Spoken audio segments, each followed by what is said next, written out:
Faktor tambahan bikin Jude Bellingham bisa berlabuh ke Man City. Jude Bellingham merupakan satu di antara pemain yang banyak diburu klub-klub elit Eropa. Meski mengaku masih betah berseragam Borussia Dortmund, Bellingham bisa saja hengkang ke Manchester City. Saat ini Man City menjadi satu dari 3 peminat utama Bellingham. 2 klub lainnya adalah Liverpool dan Real Madrid. Laporan yang ditulis oleh Fabrizio Romano menyebutkan Manchester City punya satu keunggulan dibanding para peminat lainnya. Man City memiliki sejumlah teman yang sudah dikenal Jude Bellingham. Keunggulan ini bisa dimanfaatkan Manchester City agar pemain Borussia Dortmund tersebut mau pindah. Fabrizio menjelaskan Jude Bellingham punya 2 teman dekat di Manchester City. Mereka adalah Jack Grealish dan Erling Haaland. Berita soal Erling Haaland dan Jack Grealish berbicara ke Jude Bellingham bukanlah sebuah kejutan.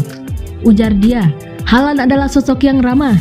Dia orang yang lucu sama seperti Bellingham. Hubungan dengan keduanya juga bagus, tambahnya. Menurut Fabrizio, kedekatan dengan seorang pemain di calon klub yang akan dituju biasanya akan jadi faktor penentu. Jurnalis asal Italia itu tidak menampik hal yang sama bisa terjadi pada saga transfer Bellingham. Sebenarnya hal semacam ini punya seseorang yang dikenal tidak terlalu memberikan banyak perbedaan. Pemain top lebih suka memilih proyek yang mereka sukai, katanya. Tetapi jika mereka punya teman-teman baik di klub yang akan dituju, itu akan jadi nilai plus untuk dipertimbangkan, ungkapnya lagi. Bellingham punya lebih banyak rekan yang dikenalnya di Man City dibandingkan di Liverpool dan Real Madrid. Kedekatan yang terbangun ini berasal dari rekan-rekannya di timnas Inggris dan ex-rekannya di Borussia Dortmund. Man City saat ini punya 4 pemain timnas Inggris, yaitu Kyle Walker, Jack Grealish, Calvin Phillips, dan John Stones. City juga punya Erling Haaland dan Manuel Akanji yang pernah berseragam Dortmund bersama Bellingham.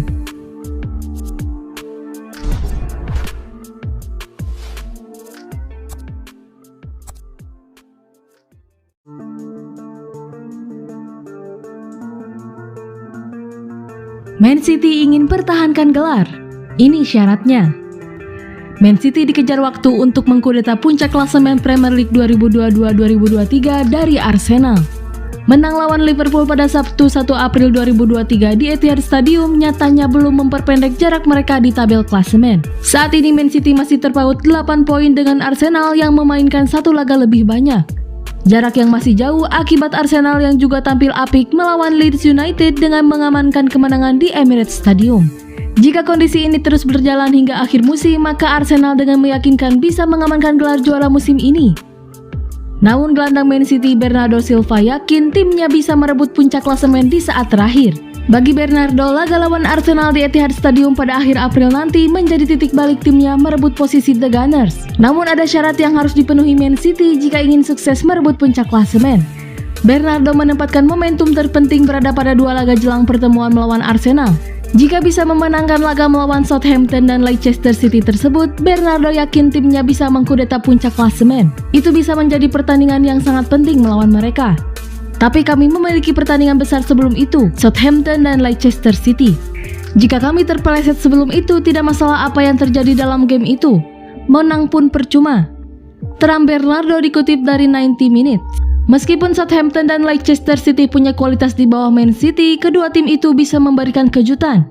Seandainya Man City gagal menang melawan 2 tim tersebut, para pemain bisa saja putus asa untuk mengejar ketertinggalan poin saat ini.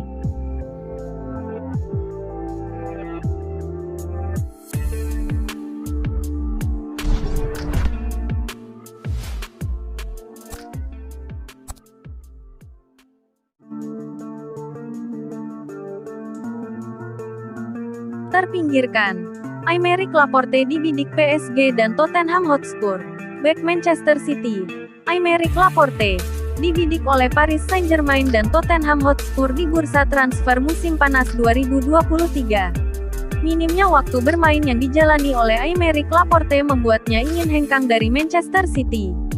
Setelah mengalami operasi pada lututnya di awal musim tahun 2022 sampai tahun 2023 lalu, Laporte gagal mengambil tempat utama kembali di dalam skuad.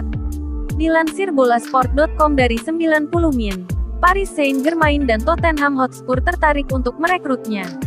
Kontrak sang pemain masih tersisa hingga 2025 mendatang, tetapi dia membuka potensi untuk membela klub lain.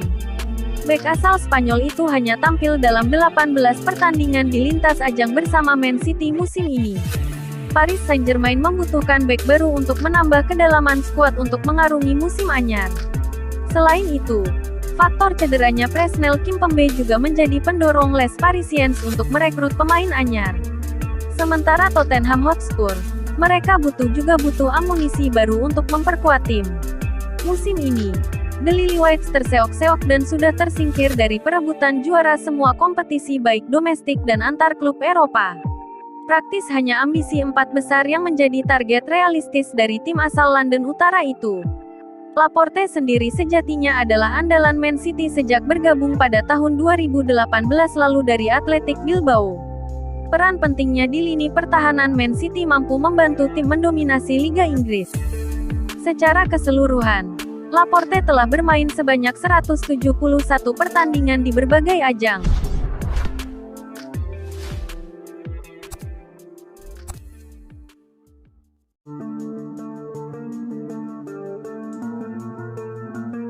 Menyerah kejar Bernardo Silva, Barcelona beralih incar gelandang gratisan Man City.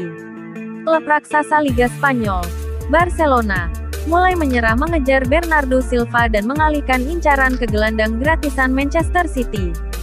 Finansial yang buruk membuat Barcelona menurunkan minat terhadap Bernardo Silva.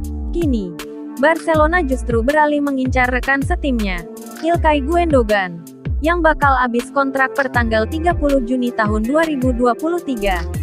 Gundogan sebagai pemain gratisan lebih menguntungkan dibandingkan Silva yang masih terikat masa kerja dengan Manchester City. Kontraknya bersama The Citizens masih tersisa cukup panjang, yakni hingga Juni tahun 2025 mendatang. Dilansir bolasport.com dari Sportskida, Man City dikabarkan mematok harga senilai 55 juta euro atau sekitar 1,1 triliun rupiah bagi peminat Silva. Jumlah nominal tersebut membuat Barcelona akan berpikir ulang untuk mendatangkan pemain asal Portugal tersebut. Pasalnya, finansial Barcelona sedang terkendala dengan harus menetapkan aturan batas gaji. Gundogan dilaporkan meminta perpanjangan selama 2 tahun, tetapi pihak klub hanya ingin memberikan 1 tahun. Faktor usia yang sudah menginjak 32 tahun dan perlunya generasi di skuad Man City disebut sebagai alasan utama. Ditambah lagi, Gundogan juga merasa bahagia di Man City dan tidak terburu-buru memutuskan masa depannya. Sang agen juga telah mengklarifikasi bahwa Gundogan saat ini fokus menjalani musim di Man City. Ilkay Gundogan datang pada 2016 dari Borussia Dortmund sebagai rekrutan pertama Guardiola. Secara keseluruhan, sang kapten telah melakoni 291 pertandingan di lintas ajang dengan torehan 54 gol dan 37 assist.